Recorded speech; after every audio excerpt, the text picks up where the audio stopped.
रीना बहू को अच्छी तरह से समझा दिया है, मेरे सामने मुंह उधार कर खड़ी ना हो जाए। बहू को खुला सिर मुझे बिल्कुल भी पसंद नहीं है। अम्मा जी ने अपनी बेटी रीना को कहा, जो अपनी नई नवेली भाभी रितु कमरे में खड़ी थी। अम्मा की दंदाती हुई कमरे से चली गई थी। रितु का सिर खुला था। उसने सोचा कमरे में तीनों औरतें थी, इसी वजह से उसने सर पे पाला लेने की जरूरत नहीं समझी। रितु को भी बड़ी अजीब लगा यह सोचकर कि अम्मा जी के सामने उसे हर वक्त सर ढक कर रहना पड़ेगा। उसे याद आया जब उसके पापा के सामने उसकी भाभी सर ढक कर रहती थी तो पापा को खुद ही उन्हें मना कर दिया, यह कहकर कि ऐसे बंधे बंधे तो तुम्हारा घर में रहना मुश्किल हो जाएगा। मेरे लिए जैसे ऋतु है वैसे तुम हो। तब से उन दोनों में माँ बाप बेटी का रिश्ता बन गया। जब एक साथ बैठकर हंसते बोलते खाते पीते दोपहर को अम्मा जी की मित्र मंडली बहू को देखने आई तो रितु उनके पास बैठने लगी। तभी अम्मा जी ने टोका, बराबर में कहाँ बैठ रही हो, पीढ़ा लो उस पे बैठो। बहुएं बराबर में नहीं बैठती। फिर महेश की अम्मा की तरफ देखकर बोले, तेरी बहुरिया तो इतनी बढ़िया है कि अगर पीढ़ा ना ही हो तो जमीन पे भी बैठ जाती है, पर बराबर में बैठने की हिम्मत ना करती है। एक ही दिन में रितु का दम घुटने लगा उस घर में। रीना ने एक दो बार अम्मा जी को समझाने की कोशिश की, पर सब बेकार। अम्मा जी अपने आगे किसी को लगने ना दें। तब ना रितु ने कमरे और अम्मा जी के कमरे के बीच एक दरवाजा था जो रितु और रमेश की शादी से पहले खुला रहता था।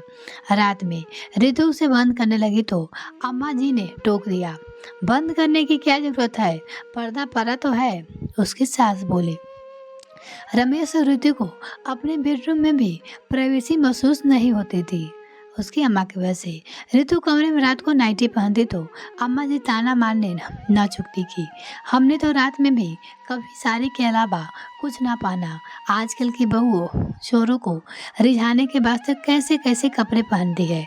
हद तो तब हो गई बेशर्मी की, यह तो तब जबकि ऋतु कमरे से निकलने से पहले ही साड़ी बदल कर अम्मा जी के सामने निकलती। अम्मा जी ऋतु के धोकर सुखाए हुए अंदाजा लगाकर अपने तरकस का जुबान चलाती।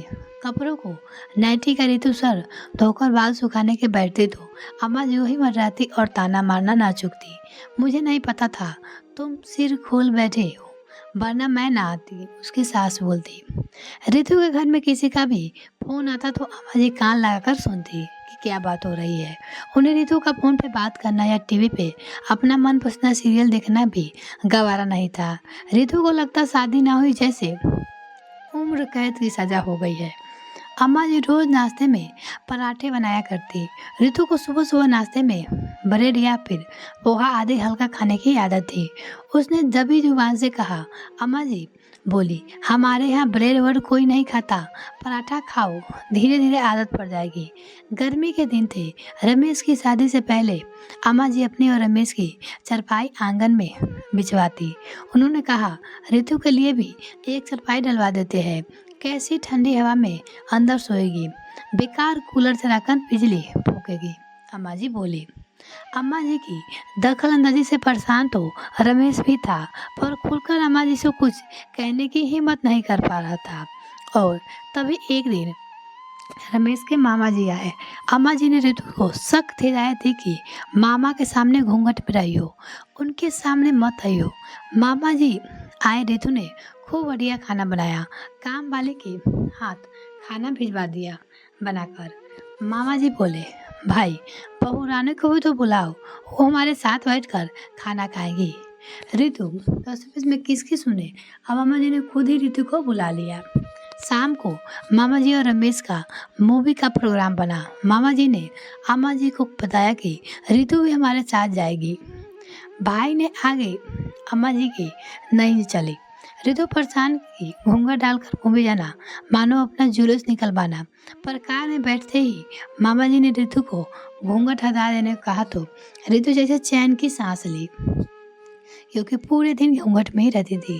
रात को जब मामा जी ने देखा कि रमेश और ऋतु के पलंग भी बाहर लगे हैं, तब उन्होंने अम्मा जी को समझाया कि पहले की बात और थी, अब रमेश शादीशुदा है, इन दोनों को साथ समय बिताने का मौका देना चाहिए।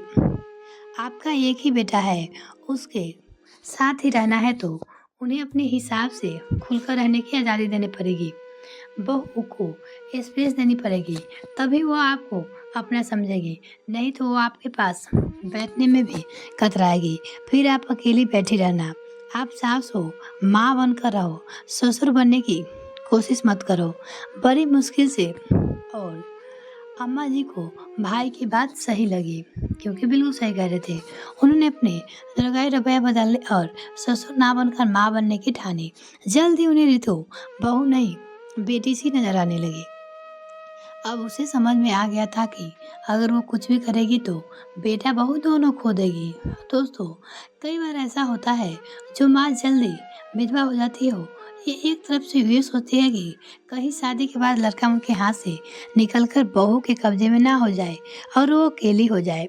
इसलिए घर में अपना दबदबा बनाए रखने के लिए ससुर बनने की कोशिश करने लगती है। शुरू से ही बहू को दबा कर रखना चाहती है। वो भूल जाती है कि बहू को भी घर में थोड़ी प्राइवेसी चाहिए कि वो खुलकर सांस ले सके और ससुराल को जेल ना समझकर अपना घर समझ सके। आशा है आप सभी को ये कहानी जरूर पसंद आई होगी और कमेंट सेक्शन में जरूर लिखिएगा कि ये कहानी आपको कैसी लगी। तो चलिए, हमारी नेक्स्ट कहानी की नाम है थकान। आज तो परेशान लग रही है सुधा, थकान की झलक रही थी तुम्हारे चेहरे पे। तबीयत तो ठीक है ना तुम्हारी?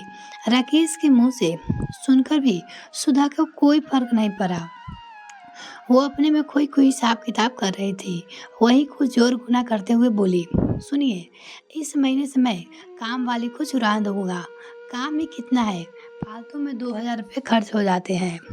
कुछ बचत होगी तो कल का काम आएगी। वो बोली अपने पति से काम वाली को छुड़ाने के लिए। अरे बाबा, पहले ही सारा काम तुम करती हो, दिन भर काम में निकल जाता है तुम्हारा। अब काम वाली को जो तुम्हें सहारा था वो भी चुराने की बात कर रही हो? उसके पति बोले।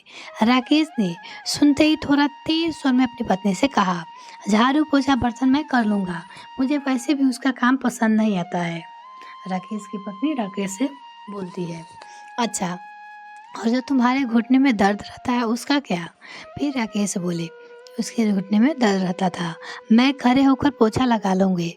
वो वाइपर डंडी वाली पोछा लगा देता है ना, वो खरीद लूँगी।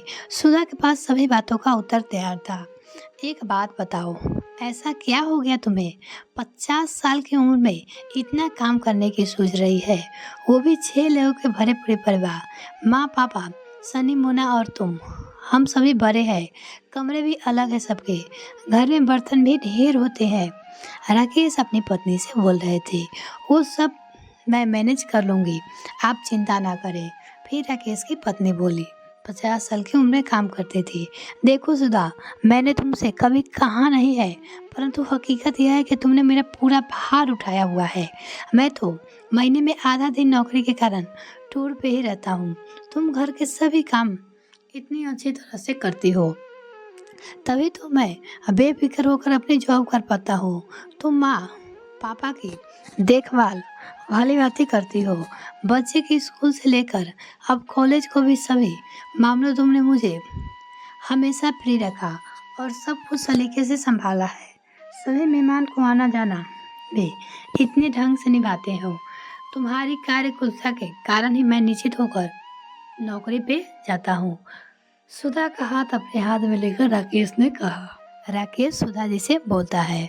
राकेश ने उस स्पर्श की परवाह थी, फिक्र थी और प्यार का समावेश था जो सुधा को उसी क्षण महसूस हुआ। पर थोड़ा संभल कर वो बोली, लेकिन वो मेरा कर्तव्य है, और फिर ये भी तो माँ पापा जी का साथ और आशीर्वाद है कि सभी काम सुचारू रूप से होने चले आए। मैं अकेली नहीं हूँ, वो बोली। परिवार का साथ होना बहुत बड़ा संबल है।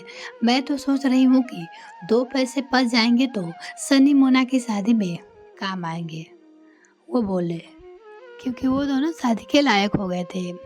अरे मेरी भोली पत्नी, बच्चों की शादी हो जाएगी, दोनों अच्छी पढ़ाई कर रहे हैं, जॉब भी अच्छी मिल जाएगी। तुम काम अपने ऊपर ओढ़ने के बजाय अपने थोड़ा हल्का करो। बल्कि मैं तो कहता हूँ तुम साथ में खाना बनाने वाली भी लगा लो, या तुम्हें ये ठीक ना लगे तो कम से कम किचन के ऊपरी काम जैसे कि सब्जी काटना, मसाला पीसना, आटा गूँथने के लिए भी सहायिका रख लो। अपने लिए कुछ वक़्त निकाल कर उसमें अपनी रुचि का काम किया करो, चाहे वो टीवी देखना हो या फिर कुछ लिखना पढ़ना। हाँ, अच्छी याद आई, तुम सुबह थोड़ा समय निकाल कर अपने लिए योगा और सुबह की सैर कर दो। सेहत है तो सब है। राकेश ने विस्तार में अपनी बात अपनी पत्नी को बताई। योगा करने के लिए कुछ ज़्यादा नहीं हो गया, आज बड़ा लार आ रहा है मुझ पे। क्यों? सुधा मुस्कुराकर अपने पति राकेश से बोलती है। सुधा, दुनिया के लिए तुम एक इंसान हो, लेकिन मेरे लिए तुम दुनिया हो। तुम हो तो मैं हूँ, समझी? माना मुझे बड़े बड़े डायलॉग बोलने नहीं आते, क्या करूँ? इजहार करने की कच्चा हूँ, पर मुझे तुम्हारी फिक्र है। अब जब तुम कुछ साल बाद मैं रिटायर हो जाऊंगा, तब मैं अपनी पत्नी को बीमार और परेशान नहीं, बल्कि हंसती मुस्कुराती देखना चाहता हूँ। राकेश ने सुधा से अब की बार जब कहा तो उसने पता नहीं चला कि माँ पापा सनी मोना सभी कमरे में आ चुके थे। संबेद स्वर में सभी बोले, हमारी भी दुनिया तुम हो, शुरू से हो कर तुम भी खत्म होती हो। सुधा यानी मम्मी, क्या करूँ, तुम भी तो इतनी सच्ची दिल की अच्छी हो। सुधा सुधा ने ढेर सारी तकलीफों की सरमार अपना मुंह आंचल से छिपा लिया। जिंदगी में कभी कभी किसी को अपने कुछ नया कह देने से, प्रशंसा करने से उसमें रंग उमड़ जाते हैं। सुधा के साथ भी आज वही हुआ। राकेश की परवाह का वो कोमल स्पर्श, घर वालों का लार उसकी जिंदगी में असुए खुशनुमा भरे रंगीन कुसुम और खिलाकर उसके तन मनन में आनंदित कर गया। राकेश और सभी परिजनों के हृदय के सच्चे उदारे का दिल में रिश्ते को खाद पानी सा मिल गया, जो मानो लहराए हुए दिल के रिश्ते को से संपूर्ण घर आज पुनः दिल हो उठा। दोस्तों, पति पत्नी एक दूसरे के पूरक होते हैं, परवाह पति को ही करते हैं, पर कहते हैं ना, पुरुष भावनाओं में व्यक्त करने में थोड़े नौसिखिया होते हैं। आपको परवाह प्यार और लाड से अतोप्रेत सच्ची भावनाओं को प्रकट करती है, दिल के रिश्ते पे आधारित। मेरी यह कहानी आपको कैसी लगी कमेंट सेक्शन में ज़रूर बताइएगा और आपकी प्रतिक्रिया का इंतज़ार रहेगा। अगर आपने अभी तक चैनल को सब्सक्राइब नहीं किया तो प्लीज़ सब्सक्राइब कीजिए, साथ ही बेल आइकन प्रेस करें ताकि मेरे और वीडियो का नोटिफिकेशन सबसे पहले आपको मिल सके। और अपने दोस्तों और फेसबुक व्हाट्सएप पे ज़रूर शेयर करें। बहुत बहुत धन्यवाद। और इन दोनों कहानी में से कौन सी कहानी आपको सबसे ज़्यादा पसंद आई वो भी मुझे कमेंट सेक्शन में ज़रूर लिखें। धन्यवाद।